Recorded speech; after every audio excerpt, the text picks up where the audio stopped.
Hello, you lovely, lovely people. My name is Theo Davis, and I make storybook style art of Kansas City and the surrounding metro area. And this is a commission that I am working on. I actually did this particular commission about a couple of months ago, but I just have not had the time to sit down and put it in a YouTube video yet because I'm still trying to figure out how I want to leverage this channel. So would love your feedback. If you like what you're seeing, give me a like, a thumbs up by the end. If not, let me know in the comments, like, just put some music over it, Theo. We don't need you talking the whole time. But I thought, I just recently quit my 9-to-5 job this year at the beginning of, actually, technically back in December of 25. But I am beginning this journey of being a full-time artist as of January of 2026. And I'm slowly figuring out my rhythms and routines, and I definitely want to keep incorporating YouTube as part of this gig of being a full-time artist as I'm trying to support my family. But maybe you're just curious about my process. You're curious about, like, how do I go about making the paintings that I make? And so this is a great little window into what that looks like. One of the reasons I say that my artwork is kind of a storybook style of art is because it's not perfect, and it's intentionally not perfect. If you ever, maybe you read storybooks to yourself as a kid, or maybe a parent or a teacher read storybooks to you, one of the things that would stand out is that the drawings, the paintings, especially from like the 80s and 90s, before digital art was really taking off, like, it wasn't perfect. You could see where the painter went outside the lines. You could see where maybe the original artist made a slight little mistake. And I loved the character of that. And I loved seeing that as a child because it helped solidify in my mind that you don't have to be perfect in order to be successful. You don't have to have everything crisp and, filters over it in order to have art or create something that people really enjoy. And so I've just really embraced that in my own style. And again, I call it just my storybook style of Kansas City. So here I am writing in the logo of the company. The original logo is actually a little bit smaller, but I increase the size of it on this building just so that I could actually make it legible. It's called Face. It's in Leawood on the Kansas side of Kansas City. And they're a plastic surgery facility. They were getting ready to, at the time, I believe, celebrate their 1 or 2 year anniversary in this facility. And so the employees got together and commissioned me to do this painting, this original painting for the owner of the facility. And I was super excited. So just now we went through the whole process of just outlining. I usually do a light sketch on top of that, but skip that because it doesn't come out on video. And here I'm getting ready to lay down the sky. Now, the sky of the picture I was referencing had a pink and blue kind of aesthetic to it. And so I'm just doing like a test painting right here because I wanted to see how the colors would dry together. If you've ever messed with watercolor before, you'll know the colors blend really well, but sometimes you get muddy colors if you're not careful. You get new colors if you're not careful. And so I just wanted to do a test painting of the sky before I potentially ruin this painting. So now I'm laying down some water to make sure that the whole sky is saturated so that when I drop in those colors, they're going to spread evenly and they're going to blend well together.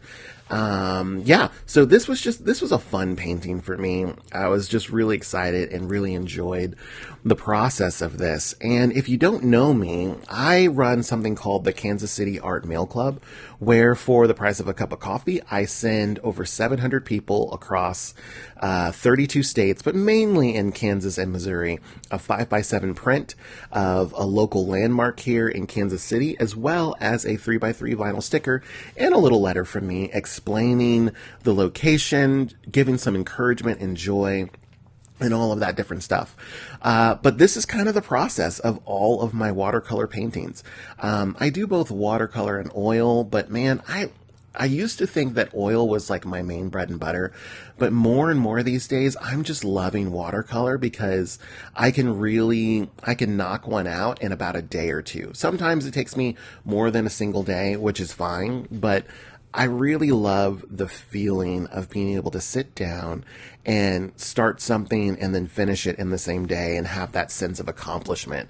For me as an autistic person, it's really important for me to feel like, oh, I'm making progress. I'm actually getting things done. So here, anyway, I'm adding in some more color in the sky.